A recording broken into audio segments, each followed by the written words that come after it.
여러분, 제발 부모님들 그리고 학생 여러분들 자기 등급을 딱 보고 거기에 맞게 학원을 선택하세요.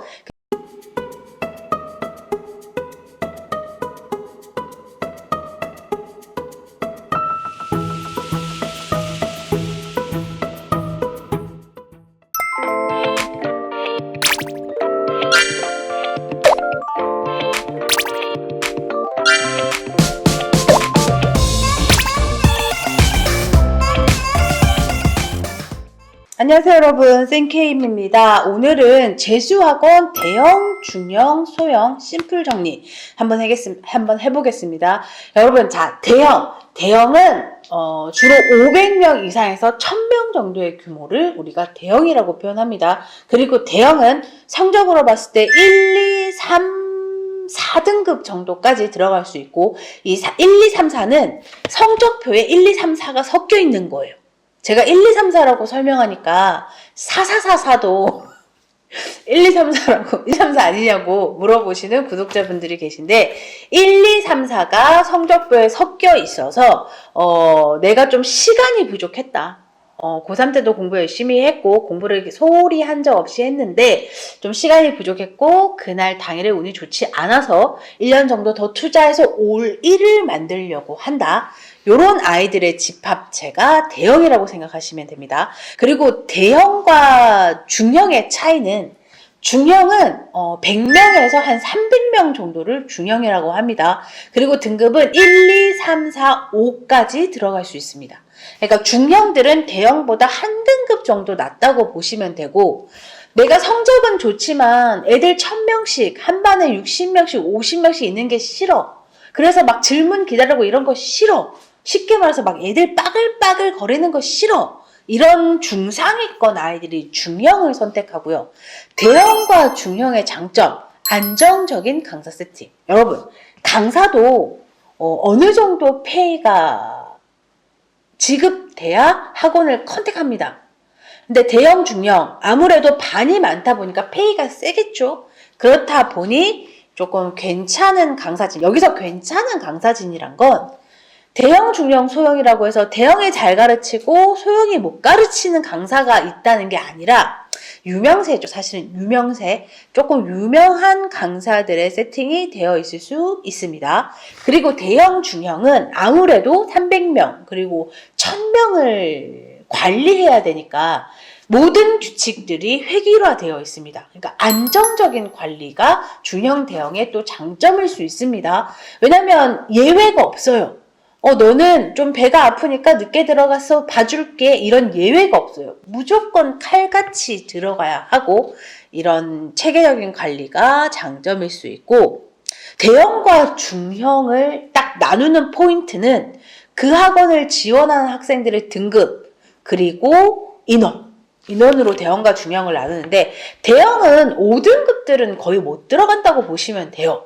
그럼에도 불구하고 대형들도 우선 선발 전형이라고 해서 유시험 전형, 시험을 쳐서 들어오게 해줄게 라는 인원이 한 100명 정도 됩니다. 근데 그 시험의 통과 여부는 사실 알 수 없어요. 공개하지 않거든요. 그래서 예전에 말씀드렸죠. 제 구독자 중에 수학 한 문제 풀었는데 들어갔다, 이런 경우가 있습니다. 근데 여러분, 제가 늘 이야기합니다. 등급이 낮은 아이들은 이 인원 많고 상위권이 몰려있는 대형에 가면 안 돼요. 얻어올 게 없습니다. 이러면 또 답답한 부모님들 이야기하시죠. 잘하는 애들이랑 있으면 좀 낫지 않을까요? 우리 아이는 잘하는 아이들의 얼굴을 볼 수 없습니다. 반이 다르고 아예 층이 달라요. 수업을 같이 하지 않아요. 그래서 부모님들 제발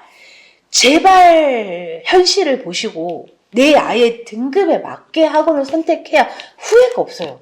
제가 아무리 이렇게 말해도 꾸역꾸역 시험 전형으로 어떻게 운 좋게 대형 가는 5등급들이 있습니다. 그 중에 꽤 많은 인원의 부모님들이 다음에 전화 오십니다. 선생님 말 듣고 중소형 갈 걸 괜히 대형 가서 성적 하나도 안 오르고 삼수합니다.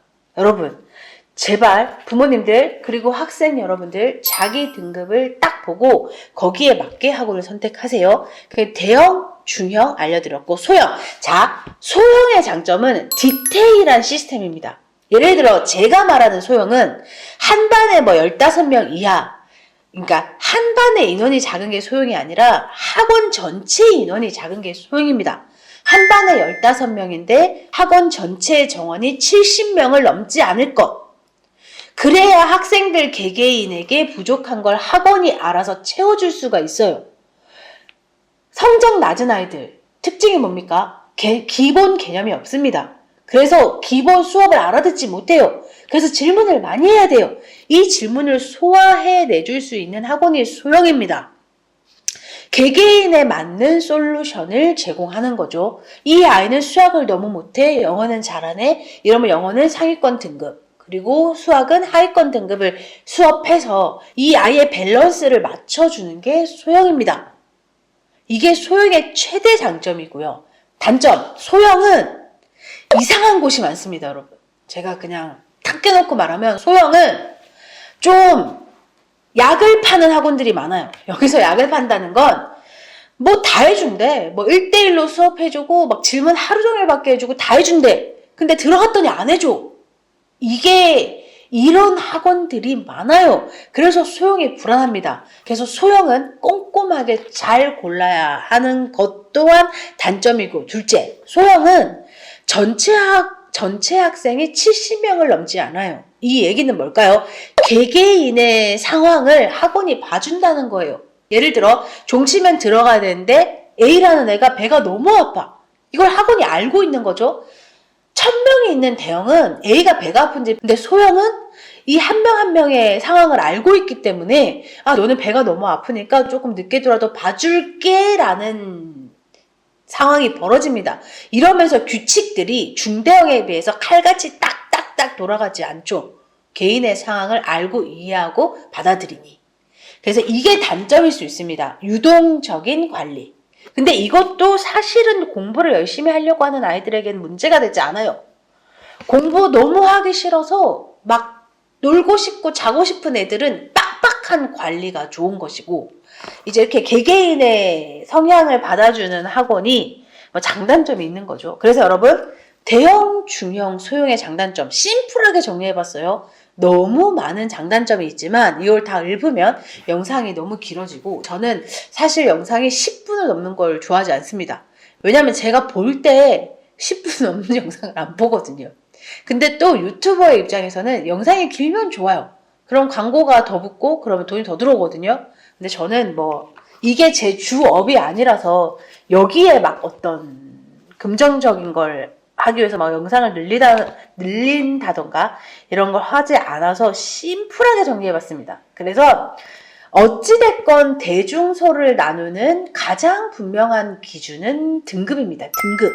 그래서 나의 수능 등급을 알고 그 등급에 맞게 내가 어떤 학원에 갔을 때 나에게 가장 이득이 되겠다를 판단해서 학원 선택을 하시면 좋을 것 같습니다.